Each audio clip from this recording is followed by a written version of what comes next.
request our principal, Professor Santosh Patkar, to escort the dignitaries to the dais.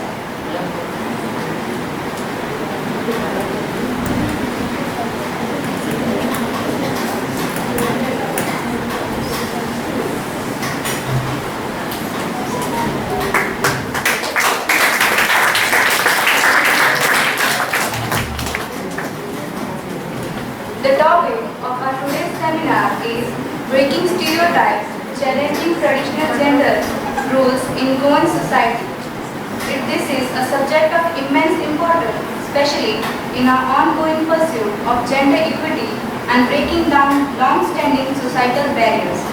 Now, I would like to invite our respected principal, Professor Santosh Patkar, to deliver the welcome address and officially commence today's seminar.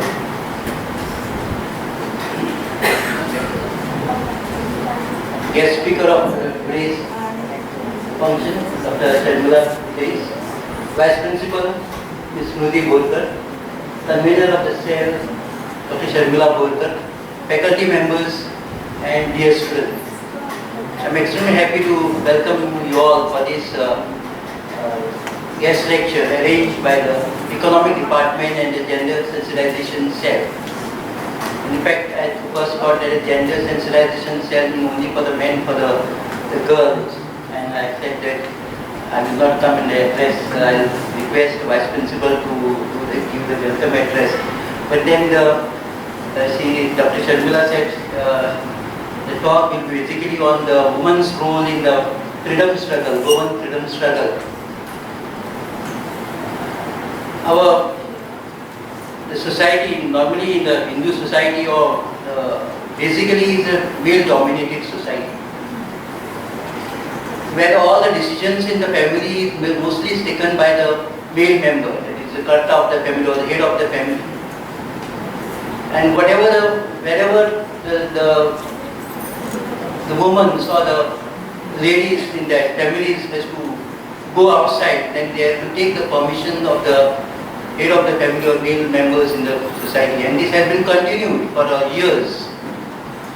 Even for the ladies earlier, or women were not allowed to go for the higher education, because the role of the women were after the minimum, the basic education, then it will be decided by the male members or the head of the family what that person has to do. But the things have been changed after liberation of the Goa, 1961. The equal rights have been given, or equally, along with the men, women are also the education field, all the different fields. Today we see every sector you will find women are playing the important role. On the contrary, I will say that in academics for so many years my experience is that the women, the girls are performing better than the boys in the academic, in the other field. Mostly I have seen several these areas. And it should continue. But at the same time, what Dr. Sharmila Page will be speaking on regarding the role of it is not only the now, even before during the Portuguese rule also, the woman's contribution has been immensely benefited to the freedom struggle. In fact, it was very difficult. Now at least you can say that the women, whoever wants to take the morchas, rallies, whatever the delegation, something regarding it is easy in the society, because we are in a democratic society. No one can stop any person to take in the maximum. You have to take permission of the law for the law and order situation. Otherwise, no one can stop the person. But not the situations where the Portuguese era or the Portuguese period. Despite of the so much the terror of the Portuguese police or the stand taken by the Portuguese against the freedom struggle, freedom fighters, still you find that the women have been contributing. And I got one opportunity to, our headmistress was the former Mitra, she was also in the freedom struggle, and I got opportunity, I was a student of Sarsari there school. Along with so many women have been contributed. So to most of I will appeal to the students regarding, you should read the history of the Goan freedom struggle, you should read the contribution of the women in the freedom struggle of the India, freedom struggle of the Goa, because the situation, the worst thing is that internal they were not allowed to participate They were not encouraged by the family members, motivated by family members, no support of the parents. And second thing was outside the terror of the Portuguese. And despite of that, there's so much the brave, you can consider them regarding although they have done or contributed their service. We should really appreciate those freedoms in the move, the people who have worked in the freedom struggle. However, some may recognize their contribution, some may not recognize. That is a different thing. But yes, so today I welcome you all. I will not speak more because I want to listen to the Sharmila page, because I like also the history. I read so many books on the history of the India and history of the Goan. So I definitely the talk with the letter it will be good. And so I once again welcome you all for this guest lectures series. Thank you.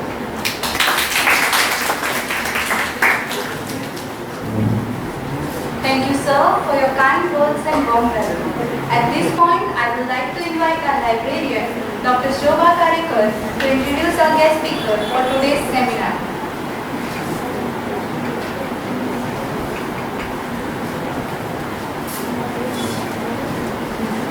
Good morning all. It is my immense pleasure to introduce today's guest speaker, a resource person, Dr. Sharmila Place. She is an associate professor and head of the Department of History at St. Xavier's College, Mamsa, Goa. She has done MA and PhD in history. She has been a part of the Xavier's institution's faculty since the early 2000s. She has authored and co-authored multiple books, including the books Encounter with the Ballet in Colonial Goa, a historical and analytical study 1821 to 1961, and The Quest of Goa. The former, based on their doctoral thesis, delves into the electoral practices during the Portuguese rule in Goa, offers significant insights into the colonial history of the region. Dr. Pace also edited Goan Folk Stories, which was published very recently in July 2024. Her research contributions extended beyond books, with several papers published in international journals and contribution to various edited volumes. Her work often explores themes related to history of Goa, colonialism and electoral process. Dr. Pace is very actively involved in academic and extracurricular activities, organizing history-related events and guiding students in historical research projects. Her department is known for its dynamic involvement in history-themed events and student engagement activities like histronics at St. Xavier's College. Let us welcome her with huge round of applause for the today's talk.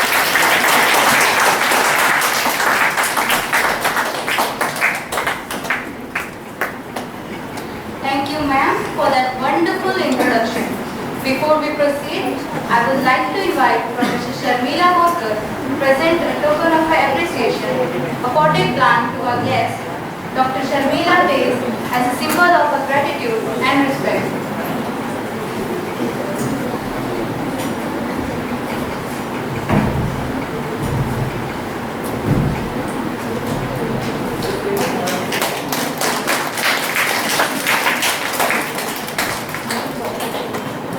I request my friend Radhika to give a floral welcome to the other dignitaries on the dais.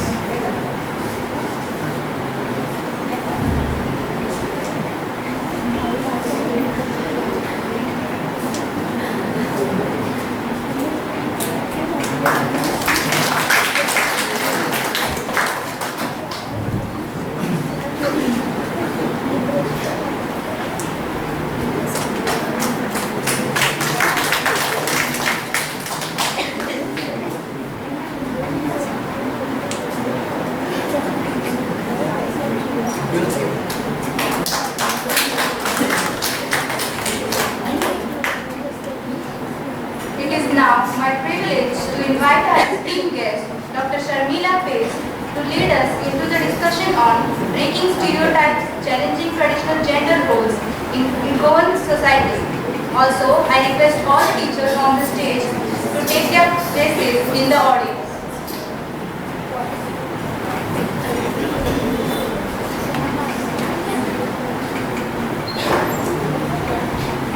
so much.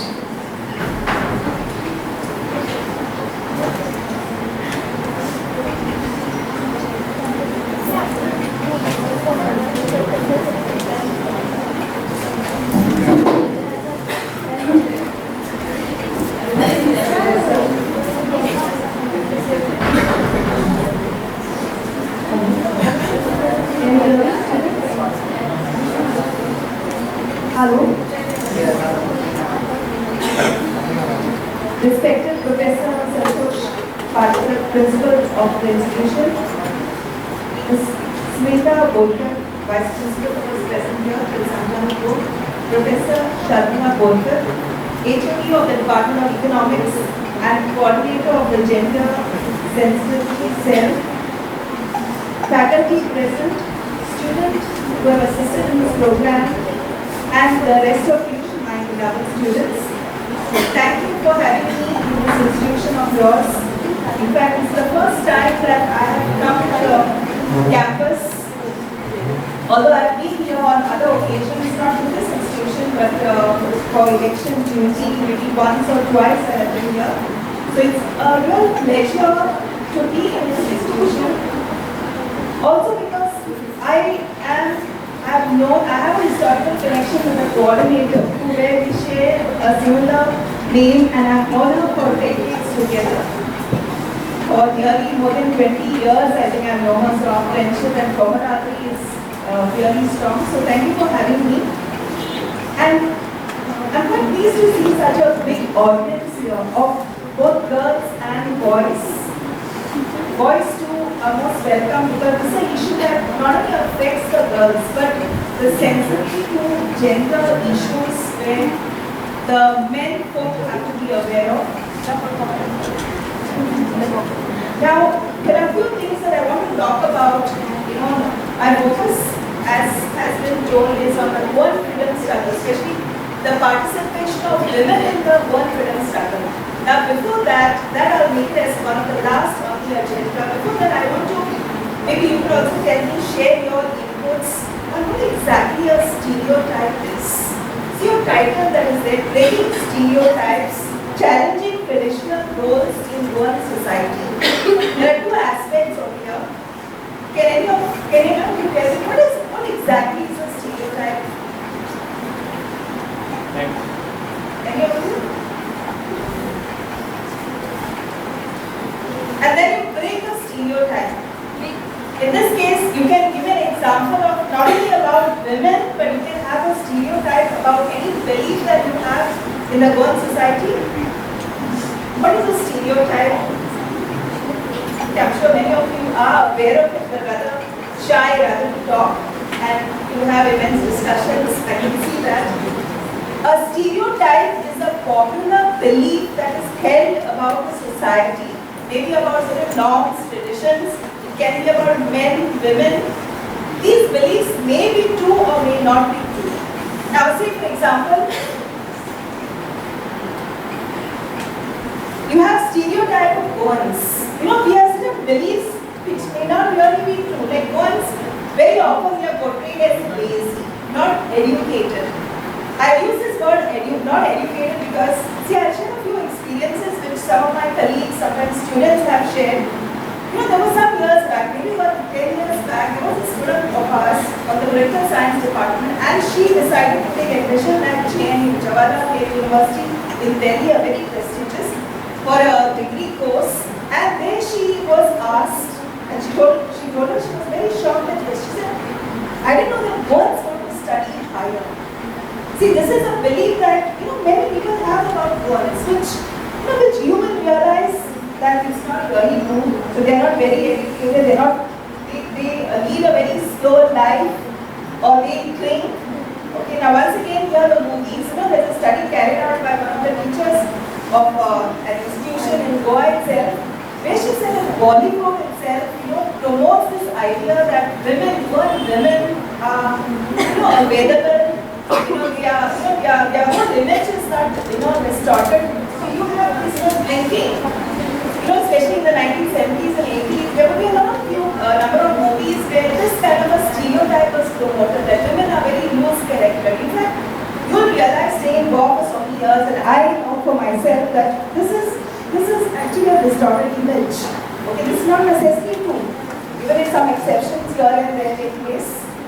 So this is a stereotype. Stereotype is you have to believe, like say for example, Jews are called as misers, or Goans are Sushaka.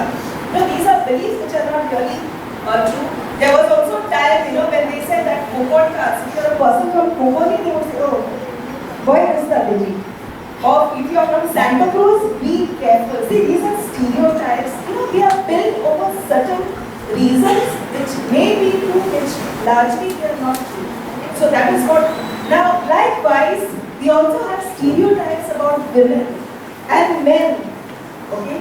Now, as a young boy, what is a boy expected to do?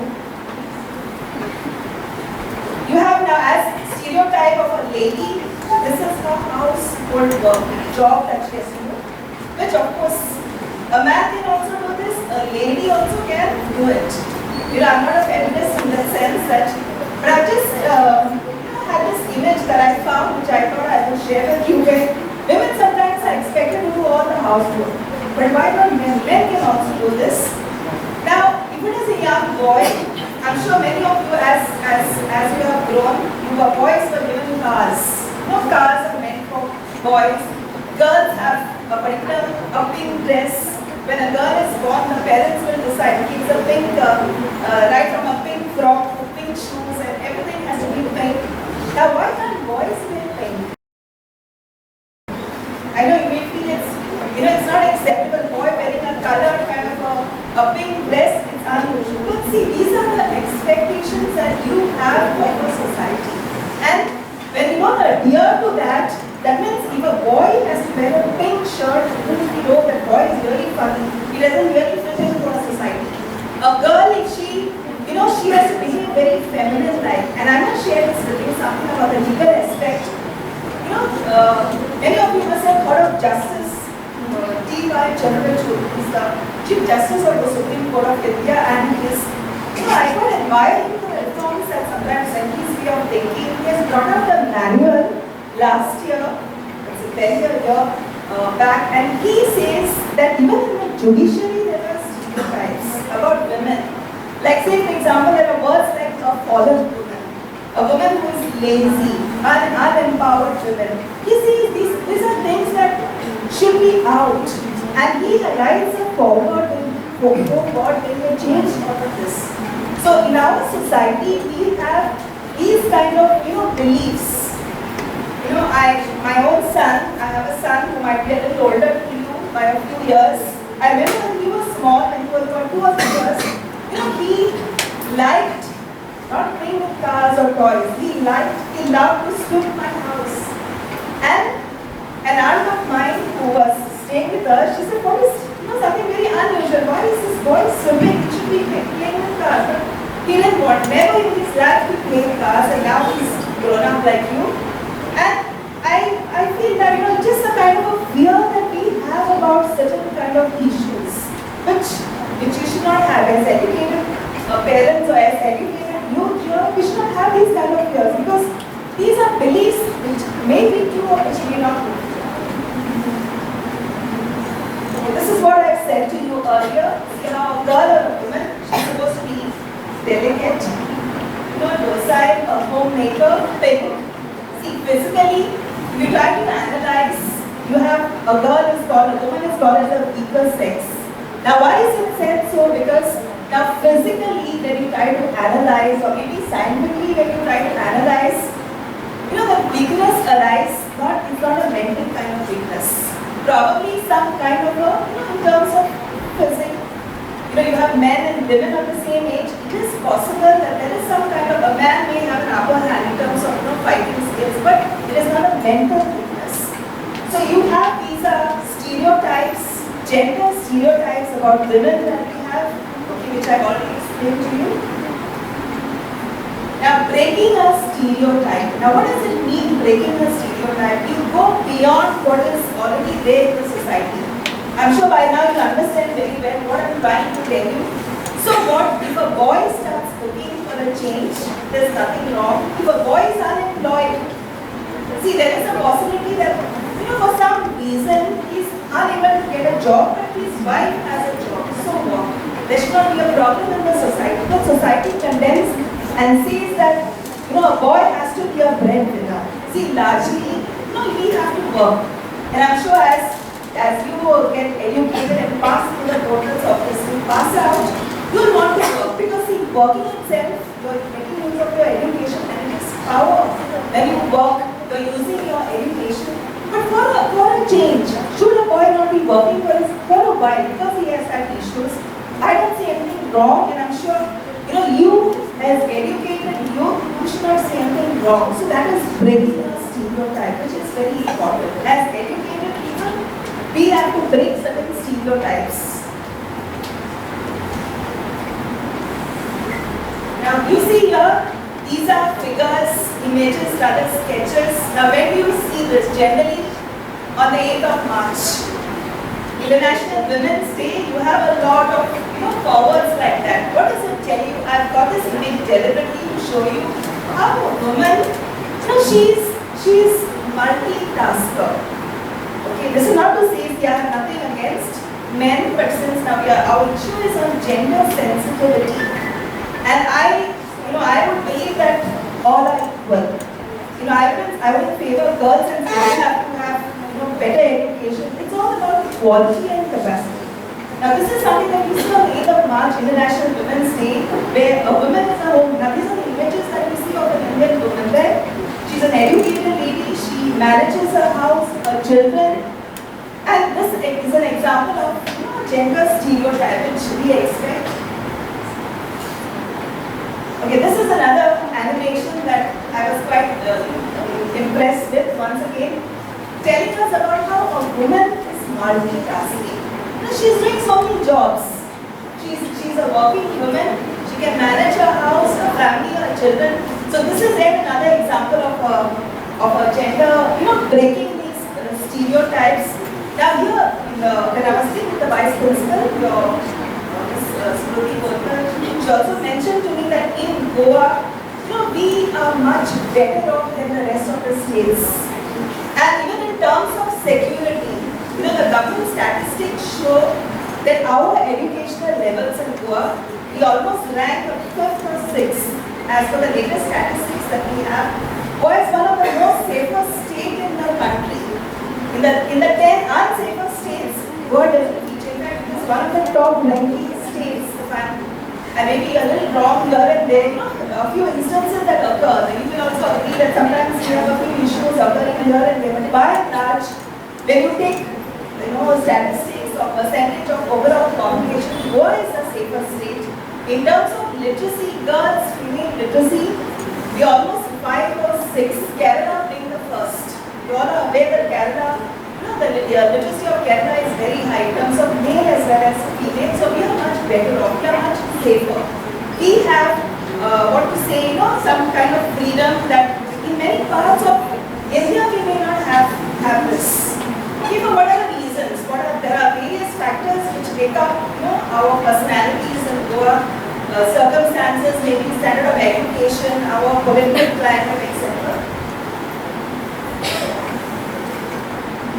Now coming to it, we are moving beyond this, like introduction what I have given you. We have, I know that all of you are commerce students with a background of commerce, but in history, I belong to the Department of History, and history, we have a few examples, the stray examples that I have given you, not that I have picked up. I just thought of Razia Sultan. She was one of the bravest women of medieval times. She ruled Delhi for just about 3.5 years. But the male-dominated society did not accept her. And they threw her out.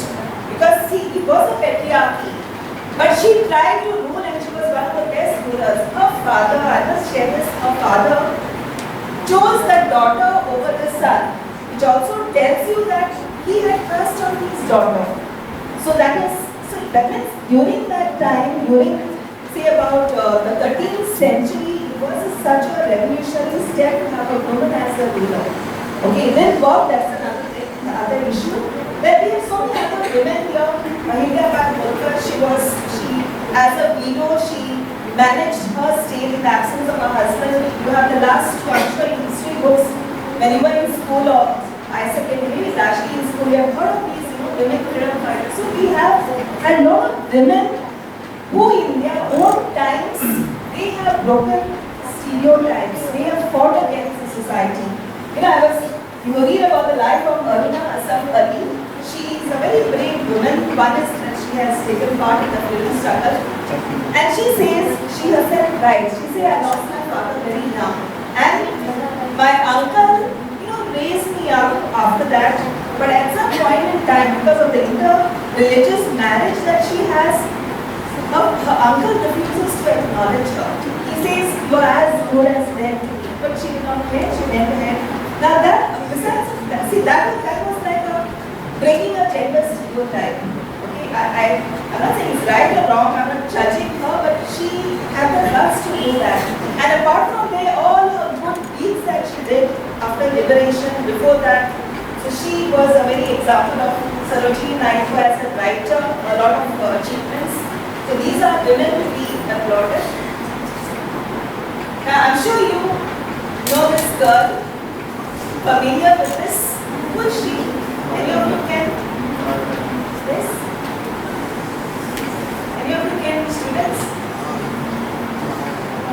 She probably is your age or maybe a little older. Currently she lives in England because her climate in her own country was not suitable for her. She felt it was unsafe to live in her country. Which country does she belong to? Yes. Good to hear that. Many of you know that she belongs to. Now she covers her head. Okay. Now I don't know whether it's her religious identity. Probably that is one thing. But she also has an injury on her one side of her head because she was shot at by the Taliban forces. Now she belonged to a Swat valley in Pakistan. And this region is equidistant from the capital of Pakistan and Afghanistan. And those days when she, as a small school-going girl, say about 8 years to 10 years, she says, I was quite bold. My father ran a school, she says, and I became interested in education. Now, boldness was not accepted by the Taliban forces. You have a lot of history of the Taliban, which I'm not going to talk because it's not about certain organizations, but they find her challenging the gender roles. They are not very happy with her. And because of her boldness, one day she says, as I was traveling by the local bus, they asked one of these men, they get into the bus, and they, who is Malala? And they shoot a gun on one side.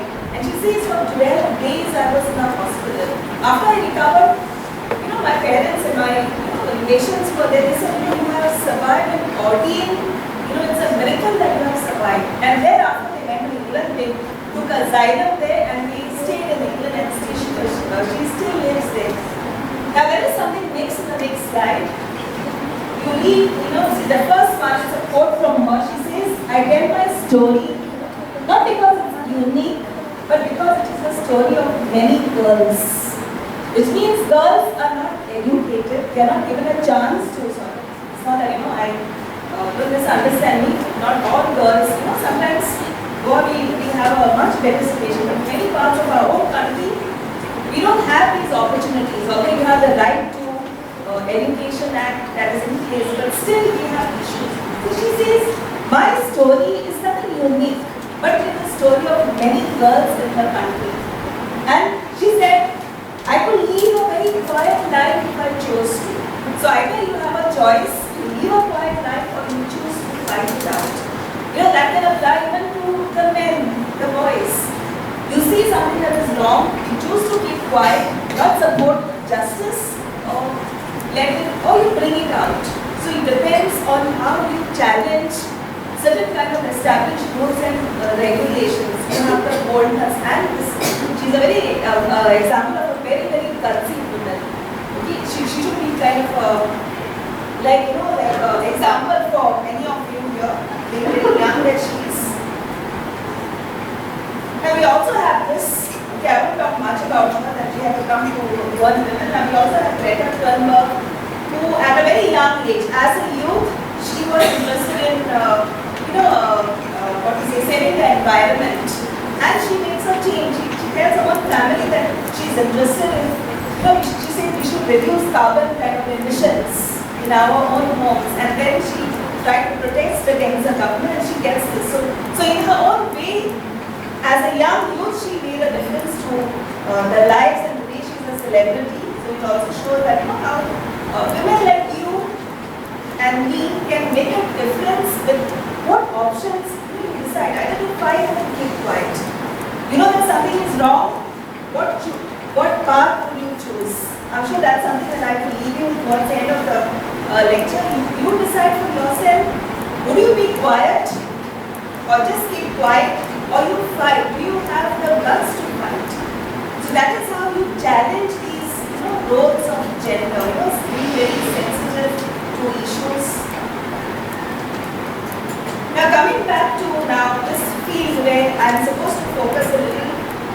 I will not take too much of your time, but if you have some questions you can address, and I'll try to answer to the best of my ability. Now this is my field, history. What freedom fighters, it's a field that, the principal also was saying that not many know. The coordinator of the cell, Professor Sharmila also said that, not much is known in history books, and it's very true. At least now there's a mention of one or two women, but there are hundreds of women who have participated in the Goan freedom struggle. And when does it start? It starts right from 1928 onwards, not even later. So there are three phases: first phase, second phase, and the third phase. First phase, you have very few women. Second, you have the beginning, and the third, 1955 onwards, it's like a massive participation of both women and women from Pune, Madhya Pradesh, and different parts of the country. That's how women got involved, and they tried to support our freedom struggle. Now, what do you know about, I'm not going to give you a history lecture because that is what I do for my students, and that is my field, and I'm supposed to talk on that. But when you talk of freedom struggle, it is a struggle against the Portuguese that all of you know. Once Goa was ruled by the Portuguese from 1510 to 1961. But I must also tell you that the whole of Goa was not ruled for 450 years. Generally we tend to believe that Goa was ruled for 450 years. Some parts were ruled for 450 years, others for 200, maybe 180 years. That is something that I want to clarify, because if you are one, you should know these facts. Tiswadi, Bardes and Salset, they were ruled for the longest time, 1510 to 1562, these three regions were captured. Tiswadi, Bardes and Salset. And Mormugao, it was yes, they were called as the Old Conquest. Now thereafter, almost till 1750, nothing happens. After 1750, the remaining territories of Goa, all of us know that today there are 12 talukas in Goa. We have one created in 2012, the Pandora. The remaining talukas were added by the Portuguese after 1750. So 1750 minus 1967, you realize how long these territories were. So culturally, there is also a difference, in terms of culture, religion, because one area is ruled for a longer time, another is ruled for a shorter time. Now, when the Portuguese came here, now we have to remember, just like the Portuguese or the English or the French, they were not social workers, they were not philanthropists. Who a philanthropist is? A social worker. So when they came for their own good. And exploitation was their motive. So if you make a comparison, as a history teacher you ask me, who were more exploitative? Was it the British or the Portuguese? Now I would say the British were more exploitative, because they were a businessman. A businessman wants his business. The Portuguese were business minded, but they also focused on religion. And in the bargain, what they did is, see, a colonizer, now they do certain things which benefit them, but indirectly they may benefit us. Their motive might, like say for example the British, when they started the railway line, it was meant for them. But we had a system of communication and telegraph system. So primary motive was to benefit them, indirectly we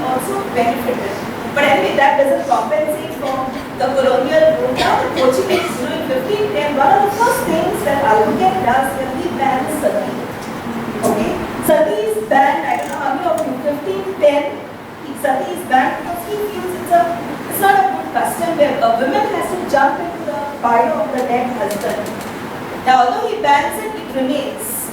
Okay, in the old conquest, it slowed down. In the new conquest, it continued.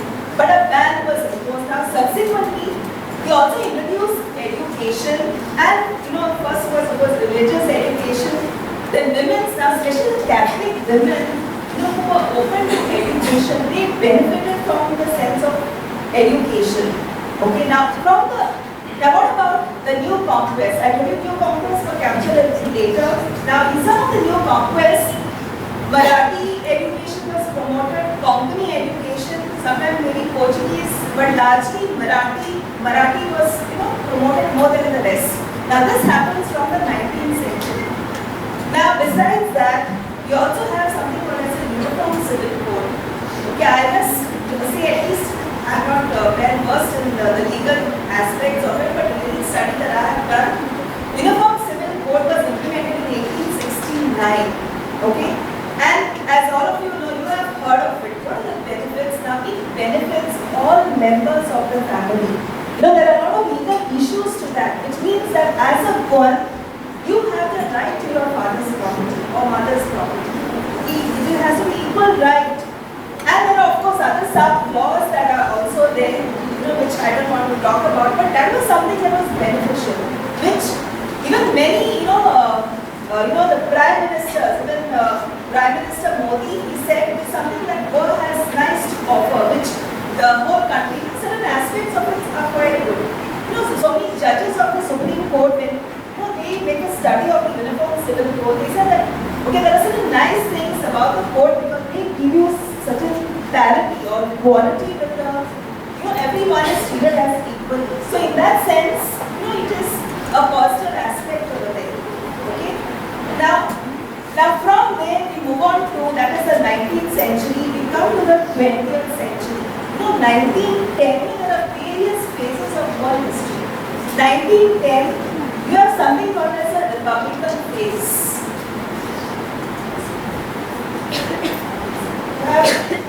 I've mentioned some of these points here. Sati was abolished, polygamy is dual marriages. They were not allowed, and especially in the Catholic families, you cannot have two marriages unless you annul your marriage. There is no word as a divorce in a Catholic marriage. So polygamy was abolished. Women's schools were established. So you see the trend. Why women were better off than many other Indian counterparts is because some of the laws favored women right from the early times. Okay, women, they became a little more bolder, and you have an atmosphere in Goa which is, see, for all today we have, I told you, education of women, is very good. Safety purpose, because we have a kind of different atmosphere. The uniform civil code, I told you, was beneficial. Benefits of property, even till date, not only Catholic women, Hindu and Muslim women have the right. If you are here, if you are a Goan, you qualify for your parents' right. Sometimes you don't want to avail of it. You may feel, okay, I want to even relinquish my brother. That's your prerogative. You decide what is right and what is good for you, but you have a right to it. Registration of births and deaths. This is something that also the Uniform Civil Code exists, especially in the 20th century after 1940. Whether you are a Hindu or a Muslim or a Christian, you had to register your birth and marriage. So today, Goa is fortunate to have these records, which no other state has. Okay, records are very, that's a proof of your, certain things that have happened. It's like a document that we have. So we have something called a civil registration. I remember my own sir at the university, he said, I found it very interesting. He said, I have two birth dates. He was from Kerala. He said, one is where I was born, and one which I gave to my school, because there was a little confusion as to when I was born. So there was no tradition of maintaining records, which your births everyone, all of us, we have it. Okay. Age of marriage also was, so you have proof. Girls can't be cheated of. See, if you have registration, you can't be cheated. A man can say that I'm not married to you. Okay, that is proof. So if you have registration, that is very good. Madam, registration was compulsory even before Catholic registration. But in Hindus were not the birth registration. No, after 20s it was made compulsory. Yes. The other state was not. It was made. Especially in the 1869, it was introduced, largely followed in the church. But 20, there are more reforms and they made it compulsory. Even there given by witness. You see the legalities of the court. You had to have a witness when somebody died. Are you diet students? Want to ask me something? Okay, a little more. I know you are.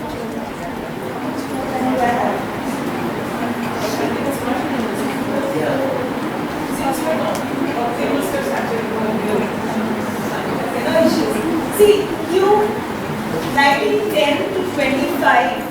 Okay. This is a phase which is called as the first Republican phase. See, to get the link of women freedom fighters, I have to tell you about this. 1910 to 25 is one of the best phases of one. Why? Because it was a secular phase.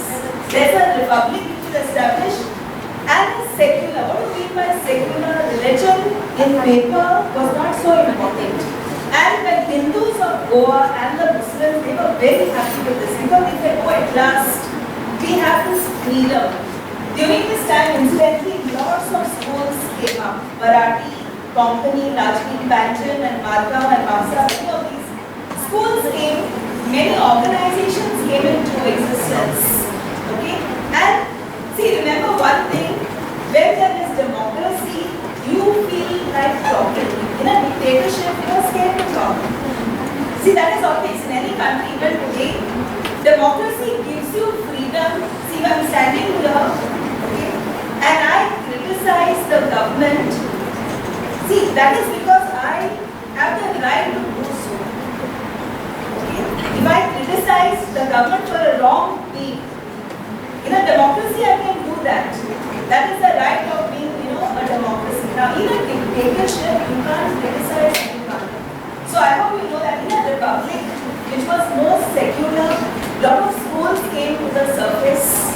A lot of women now also will come to the forefront. This was a very good place. And we also have, and this is something I hope you learn. The last legislative assembly elections were held. We have the legislative assembly globally. We have so many MLAs contesting. The history of the legislative assembly elections go back to 1940. First time the legislative assembly was formed, it became functional much later. So this was a very, very good phase. Okay. Now after that,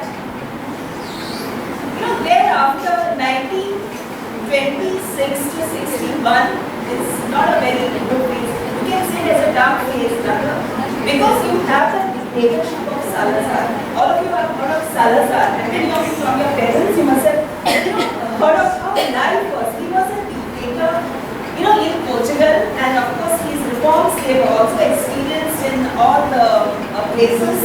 Now under him, as a dictator, atmosphere was very rigid. You could not, because I told you in a dictatorship, you can't talk, you can't say, you can't assemble. Life was very tough.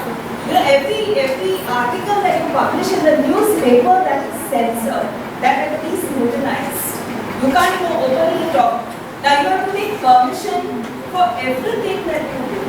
And here also, now see, if you have to have a rally, some days back we had a rally where our colleagues, NSS, they went to the Afsa Bastion and they had a street play on some NEP item, but they had to take permission from the police. They had to take permission from the municipality or certain requirements. Now that is another, you just go through a legal framework. Now in this case, if you wanted to talk, first say address a gathering, you could not. You have to play your words. So it became like a total dictatorship. Okay, it was not very pleasant phase, and there were rights that were taken away from. So what do you mean by civil liberties? Civil liberties are the right to vote, right to contest elections, right to assembly, right to write, express yourself. Now these were taken under the Salazar's regime, this we all know. Okay? And as a result of that, when you have this kind of atmosphere, when even earlier you were used to a better life, now you have challenges to the government. And the first challenge that comes is from T.V. Pruja. Okay, he's called as, I'm sure most of you know that he's called as the father of Goan nationalism. Okay, now why is he?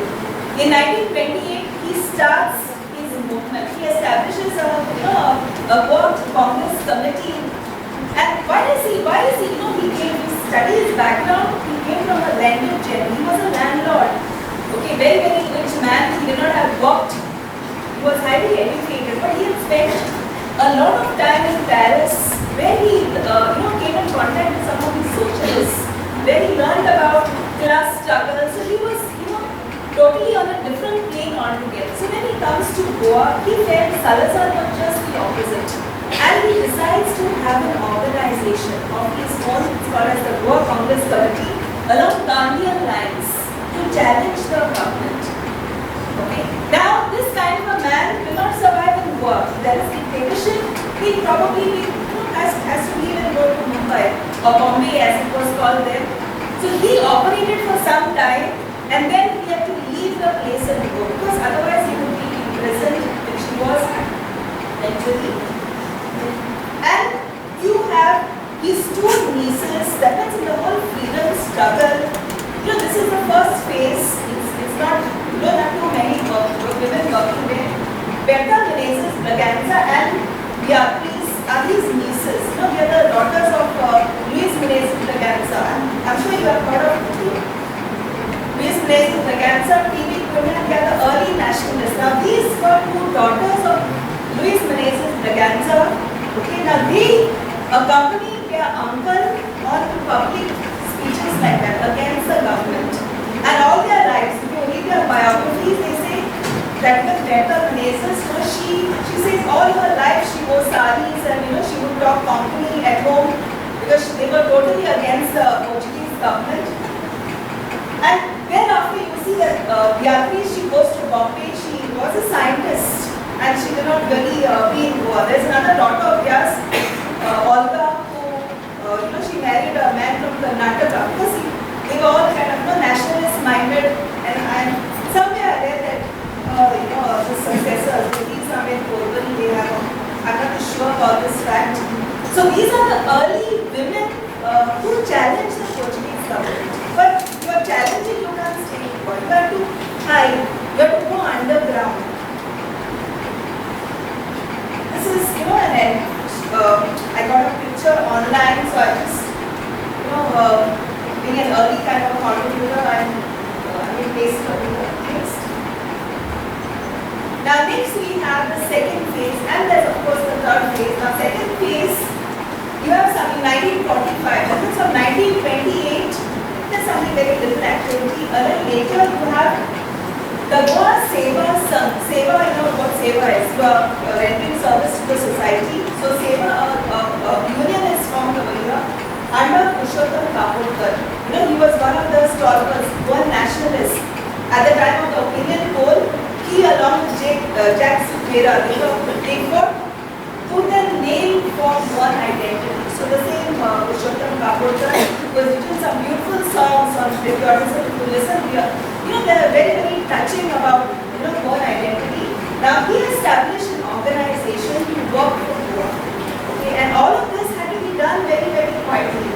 And under him, you have this lady, Pramila Zambodekar or Zambodekar. Now she is the first lady who gets into the freedom struggle. Okay, and she participated. She would have, especially in Marga, she would have her own meetings. She would have gatherings of women, Prabhat fairies, like small processions were organized. So that was her contribution. I'm sure you've heard of. You have some sports Yes, sure. All of you have heard of the Goa Kranti Day, that is 18 June movement, something that is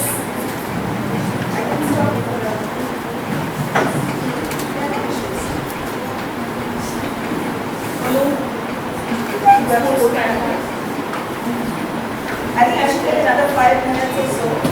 Please continue. The lady freedom fighters we have not come to Yes, yes. No, I had to link all of this because I didn't want to come directly to freedom fighters without giving you a background. Otherwise, I wonder how exactly. So you have World Kranti Din, which is 18th June movement. You know, we commemorate every year as a revolutionary day. Now, it is the time where Dr. Ram Manohar Lohia comes to Goa. He comes on the 10th of June, and on the 18th of June, this movement occurs. What is the reason why he comes? Now, he and Dr. Julia Menezes, which I'm sure institutes you have very often heard of, Dr. Julia Menezes and he were very good friends. You know, they studied outside the country, and both of them, they had a socialist bent of mind. What do you mean by socialism? See, socialism is an ideology where you believe in equality, distribution of land. Okay, you are against, capitalism. You are as Thomas students, you know what is a capitalist form of government, too much of commercialization, profit. They are against that. So they favor socialism. There you have, equality in terms of money distribution. So these were, those kind of men and who were influenced outside. So they had studied in different parts of the country, and that ideology was ingrained in them.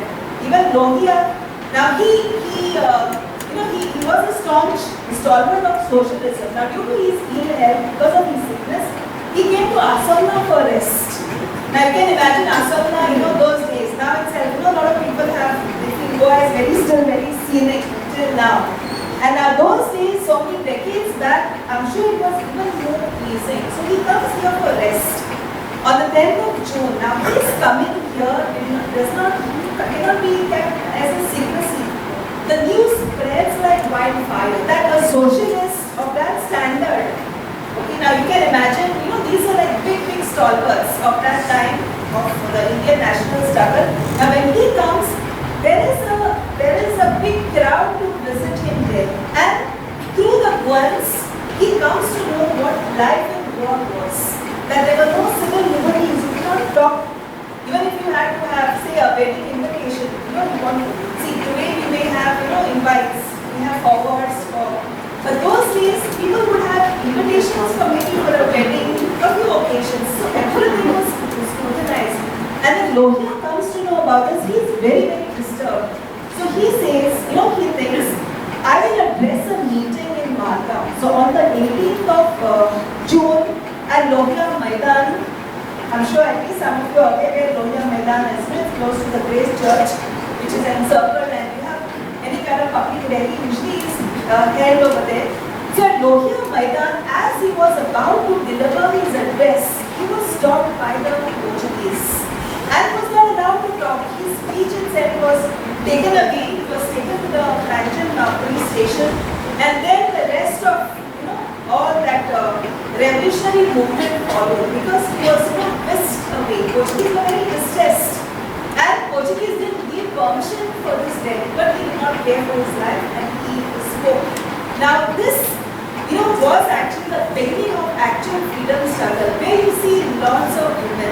So the actual topic, I'm sure I'll not be able to do justice to this because there's so much on this, and my purpose is not to have a list of women, okay, this one, so and from where she is, but just to tell you how these women came in large numbers. That is a fact that we are not really aware of.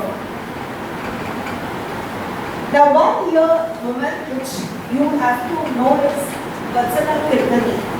She was a young girl, very like a teenager, who comes and in all her boldness, she says Jai Hind, which obviously was not taken well by the Portuguese authorities. And she says, see, at a young age, maybe probably your age, and knowing what the atmosphere is. So, she's actually like a stalwart, like a pioneer. First, a lady who speaks against the government. Now she says, if Viva Salazar, see, Viva, it's like cheers to Salazar. That was a normal trend there. That means how you say Viva somebody. She says, if Viva Salazar gets me happiness, Jai Hind brings me happiness. Now for this speech, she was just taken away to the police station. And so she is like a model of, what you say, courage. a lot of courage. It takes a lot of guts for somebody to be, to say like that in an atmosphere which was very, very, I mean, how the situation is, whatever I have explained to you.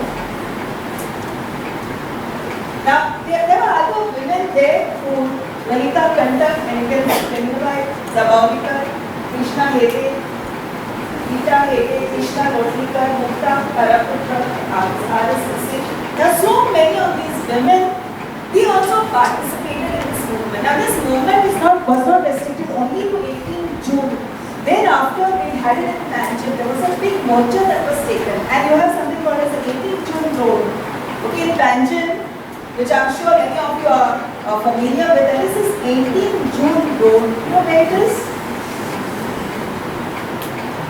Are you aware of this? Yeah, most.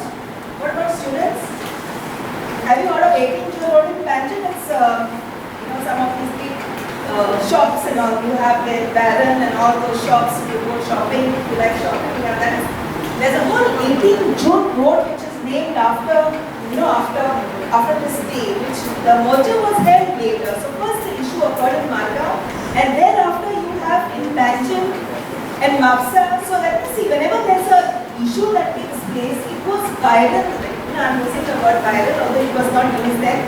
You can't stop somebody who's really touched by these events. Like how you see now, when this issue took place about this medical doctor, it started off at one place, the whole country was enveloped by the event. So here this issue started at Margao. It was supposed to be a massive rally with lots of people, largely it was by men. Many women came, even if 10, 12 women came, it was a big issue there. Because see, you have to remember that they were breaking gender stereotypes. It was not very easy for women folk to come out like that. See, generally what parents will say, why do you want to be a party to that? First, they will talk like this. But these women, they broke all the shackles of the society, and they decided to so that we have to appreciate this bravery. Thereafter, Panjim, I told you, and then Mapsa. So this is how it spread. Okay. Now, how did the Portuguese react? Obviously, the Portuguese, they under the dictatorship, you don't expect them to come to you and offer you a cup of tea. They will imprison you.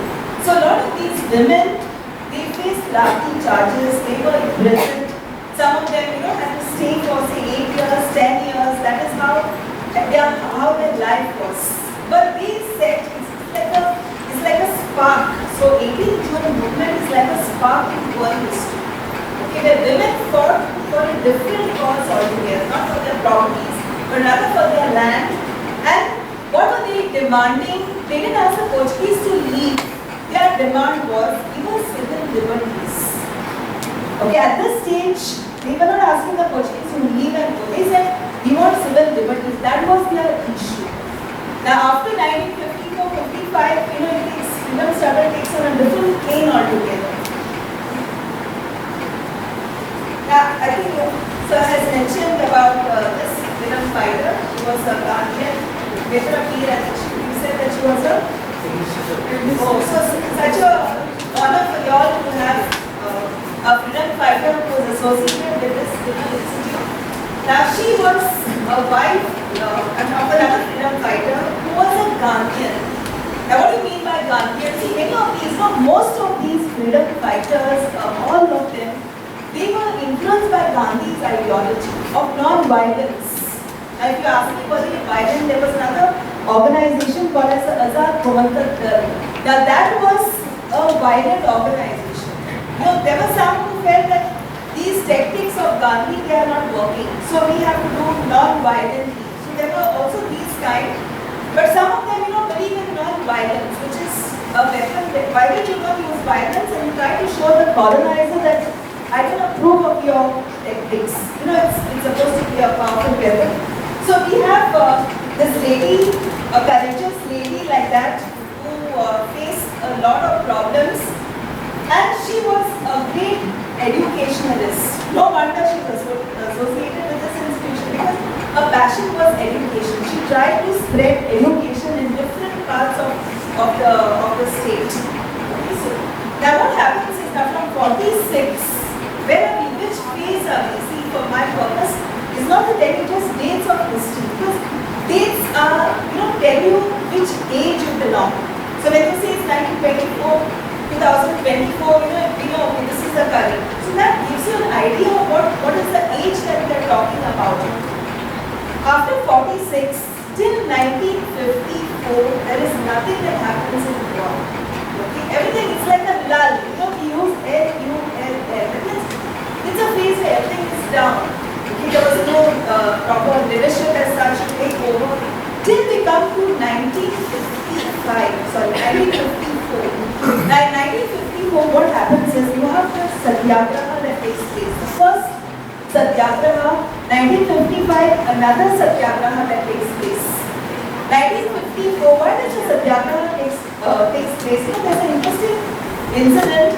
There was this one Dr. Goan, and he was actually heading the hospital, which today is the Asilo hospital. He had a very high position. He was like the chief of that, how you have a dean of an institution or maybe in charge. He was of that stature. Now what happens is one fine day, there is a party, like a gathering that takes place where a lot of high profile people are, present. The Portuguese ones, all highly educated, and Dr. Goan also was present. When there's a statement, the Portuguese make a particular statement, okay, which of course is favoring the Portuguese, and Dr. Goan he says one phrase, he says, I object. I don't agree to what you say. Now this was like a bomb blast to the Dr. Goan, because see, when you have a government which is like a dictatorship, you just have to say yes, yes. You say no, then you're in trouble. So that is how he was in trouble, but he didn't care. He says, I don't agree to your statement. And he was caught. He was of course thrown out of his position. Now he was caught and sent to jail for this particular statement of his. This move triggered the 1954 Satyagraha. And once again, you have women who take part here in large numbers. Now this is a picture that I've got online. I think it is from Courtesy Times of India image. I didn't have time to acknowledge it here, but this is not my picture. So you have all these are now freedom fighters who begin their journey from 1954-55 onwards. This is the largest chunk.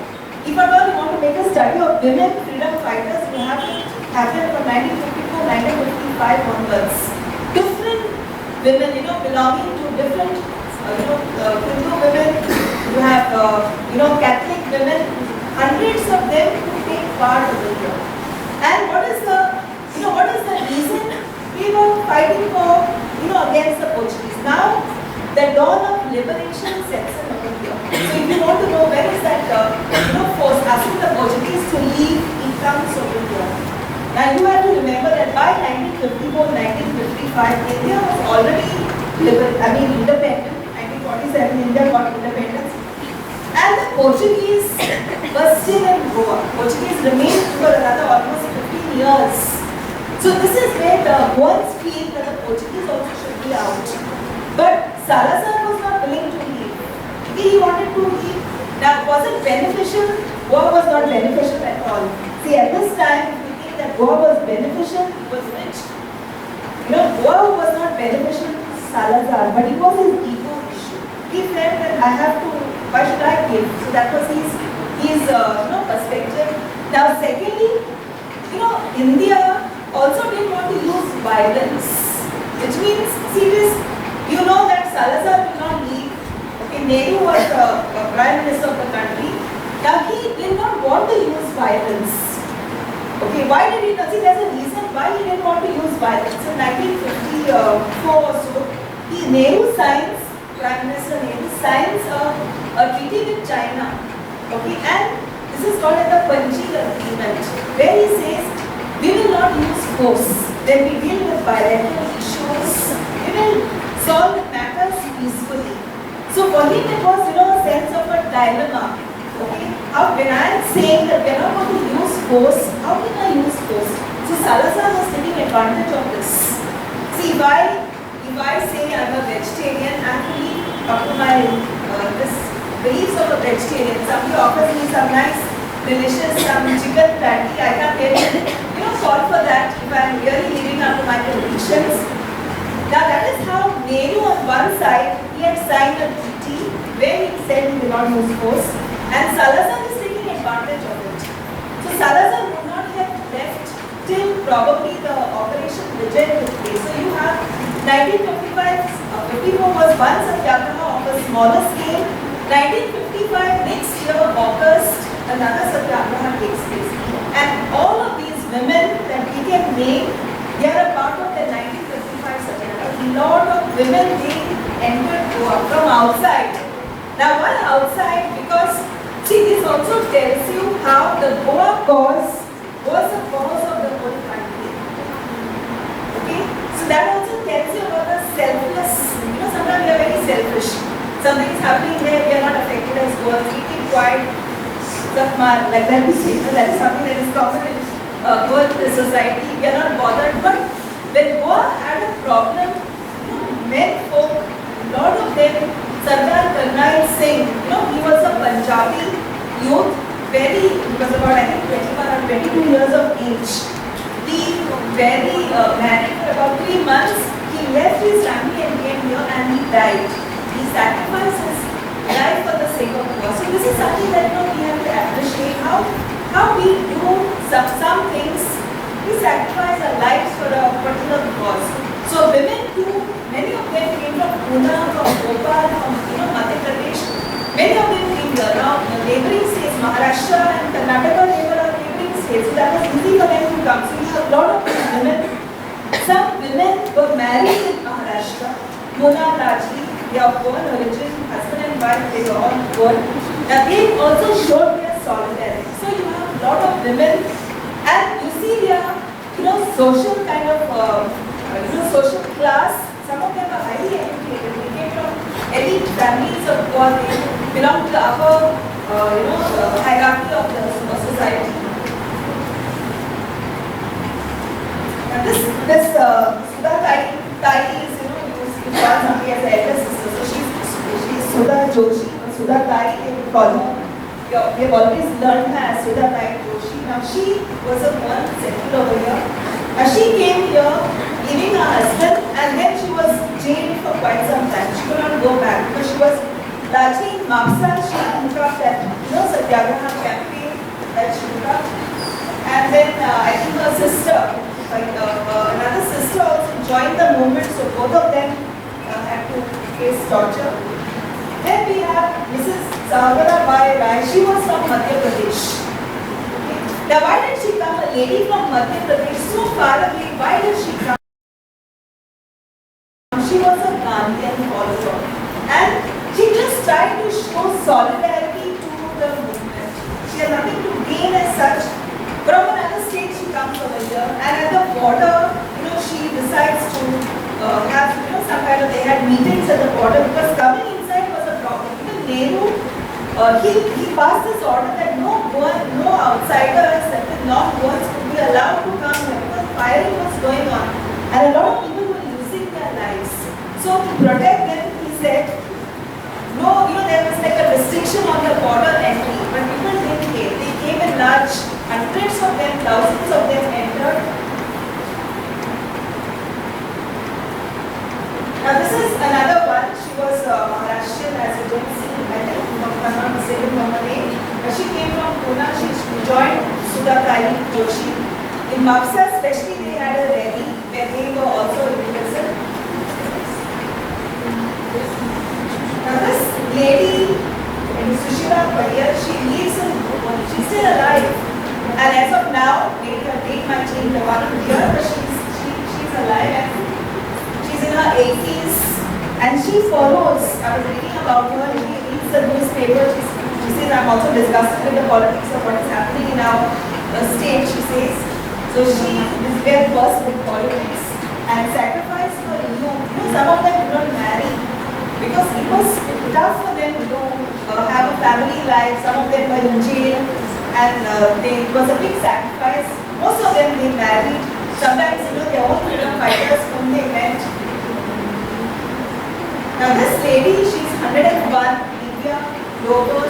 design, and you can see this, in the religious marriage that she had. She married a Goan freedom fighter, and she was a Bombay girl. She says, I was a sprightly Bombay, that is the word that she uses. I was a sprightly Bombay girl, and see, Bombay, if you are raised in Bombay, they are quite, not Goan ladies, but they have a different culture altogether. And she said, I work incognito. She still lives in Banjul, somewhere close to Domino's Pizza. She says, now I don't know how many Domino's Pizzas are there in Banjul. But she still lives. And at this age, not very open to interviews because you can see her age itself, but she worked for an underground radio. Now what do you mean by underground radio? Besides all of the radio that we had in Goa, underground is something that is quietly done. Any underground activity is a subversive activity. You do it on the quiet, otherwise the government is out to catch you. They work across the border. Okay? And what do you do with the radio? You pass on the messages. You pass on radio is a means of communication. Those days it was a very, very powerful means of communication.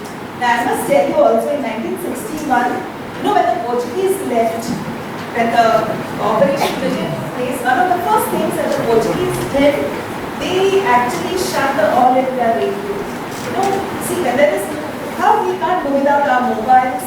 If there are no mobiles, no newspapers, no internet, 2 days in darkness, you would feel difficult to breathe, youngsters, is it not? It's very difficult to survive without a mobile, without the internet, because you don't know what is happening. So all India radio was a means of passing on information.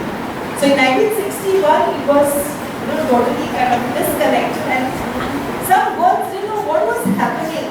I had my own aunt, my father's sister, who was a spinster, and she died 2 years back. Now she, many times she would tell us some interesting stories. She said there was no radio those days because of what was happening, and we didn't know what was happening in the state because there was no means of communication.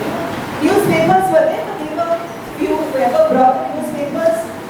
So this lady was, she and her husband, she worked on the radio. Now you have this another lady who survives till date.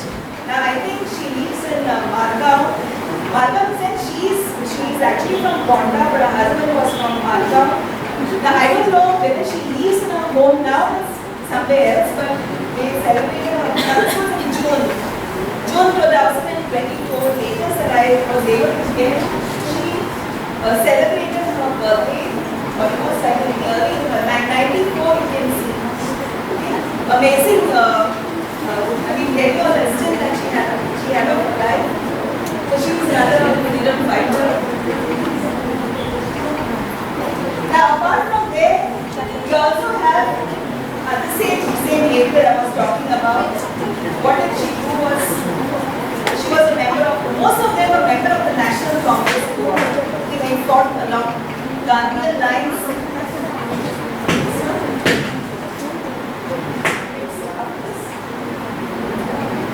And there's another one here, Prema Tendulkar. She helped to carry out arms, weapons, very dangerous job. And this was done mostly at the border. Then, you can see the name of Mohan Ranade, he is a Maharashtrian. And this Mohan Ranade, he believed in fighting with weapons, not along Gandhian lines. Gandhian lines were non-violent. So, weapons, it shows that she was also a part of the Azhar Mohammed Dal, which was a non-violent organization. And if it is non-violent, you have to hide and carry out weapons. Now she says, Sharad, as her name says, she says that my father supported me. Which means, her father must have been a very progressive man for him to support her ideas like that. This is another lady from Salika, and I think she still lives. She's not in war, but I think she's in England at the moment. Even still. Shastra Savarkar, I don't know if you have heard of her. She also still lives in Banjul and lives a life of a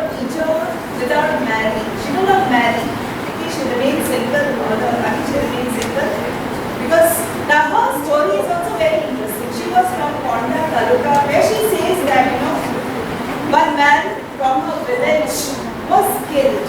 He was a supporter of Salazar, and there were these policemen who came to catch her and blamed the beat on her and her brother. So her brother, her sister-in-law, her father, all of them were taken to jail. She actually probably, she had nothing to do with this. Because I think some of her family members, they believed in that Azad Komandak girl, but she was a Gandhian. So she says in an interview, she says that I had nothing to do with that. But I was taken and then ended in the jail. And she remained in jail for quite some time. Now after her release, she worked as a teacher in Kanchan, the government primary school, and she still leaves, but it's quite a great woman. Now I remember seeing her some 2 years back at the Marga, at the, she was some function, maybe Punya Memorial talk that she had come and she was there with her, well wishes. Next one, next slide. Okay, now this one also, Soviet-Russian from Cardboard, region, South Europe, some of them. I'm going to end my lecture shortly. I know I've gone spoken for a lot. I can understand your span. It all happens to us. I can very well understand because we deal with students and the span of you don't have to. Students is not, they require a break also. So you have, see now these are all freedom fighters who fought for the freedom struggle. They have their own background history.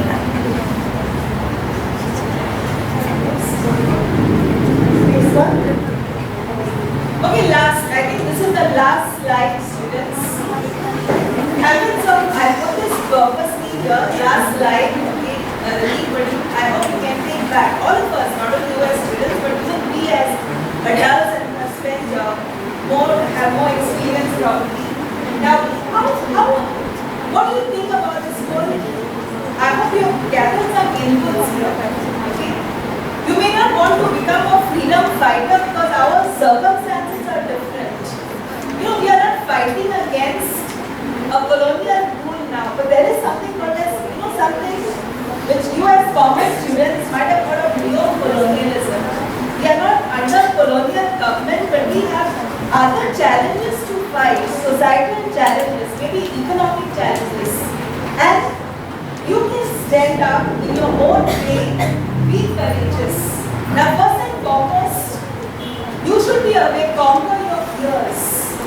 Okay, not everyone can do that. Now, it doesn't mean out of so many, say 5 lakh population, it doesn't mean that 5 lakh of freedom fighters. Few of them made a difference.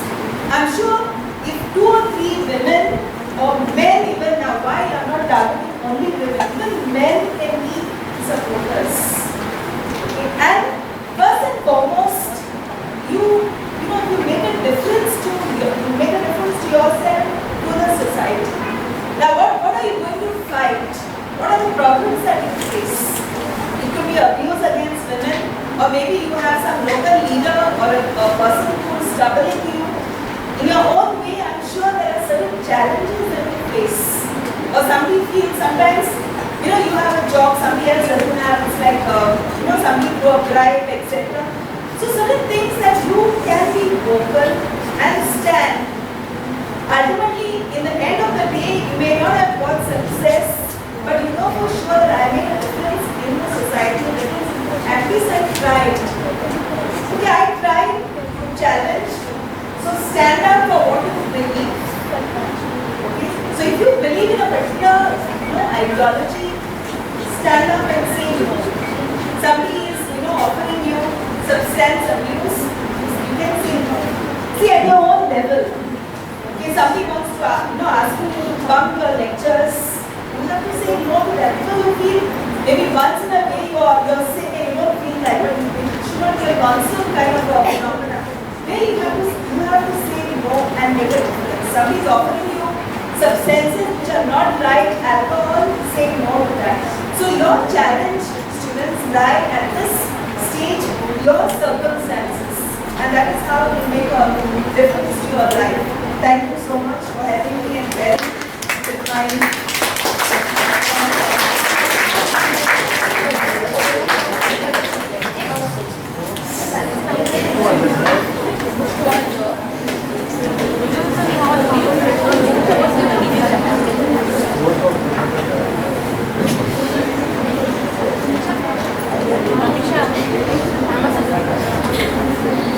you, Dr. Sharmila ma'am, for inviting us to the graduate session.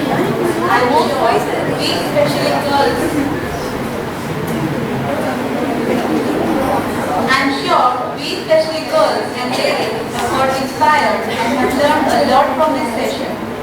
We have come to end this seminar. And to formally conclude, I would like to invite Assistant Professor Goan to deliver the vote of thanks.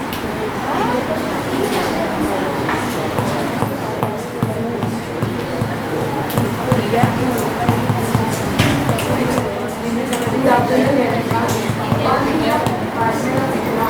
and Jesus especially said about I extend our deepest gratitude to our esteemed resource person, Dr. Sharmila. Your expertise have not only shed light on the complexity of gender roles in human society, but also challenged us to really shift our perspective. Your conclusion has literally added true values to this discussion. Thank you, ma'am. I want to thank our principal, sir, as well as Master School ma'am for their unwavering support. I also want to thank our HOD, as well as the mentor of Gender Science Graduation Cell, and my colleagues for their support. And last but not the least, our students for being, such a lovely audience, as well as the faculty. Thank you so much. Have